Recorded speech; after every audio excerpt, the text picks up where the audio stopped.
рухани практиктердің тағы бір өтірігін айтайын ба? Сенің қасиетіңді ашып берем, сенің алақаныңның биотогын ашып берем дейтіндер өте көп. Қазір тіпті жүрегіңе ен салып берем, жүрегіңе мөр басып берем дейтіндер де шықты. Жаным-ау, соншалықты аңғал болмасаңшы. Ешкім сенің қасиетіңді де ашып бермейді, алақаныңды да ашып бермейді, жүрегіңе мөр де салып бермейді, ен де салып бермейді. Сен онсыз да қасиетпен, биотоппен, Құдаймен байланыспен тудың. Құдай сені солай жаратты.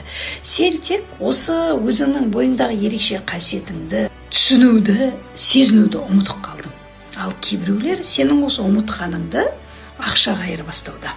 Мен ешқашан сенің қасиетіңді ашып берем, алақаныңның биотогын ашам деген әңгімені айтпаған екенмін. Керісінше, оны қалай түсіну керек, қалай сезіну керек, қалай қолдану керек, қалай оны қайтадан ояту керек, осы жолдарды көрсетіп отырам.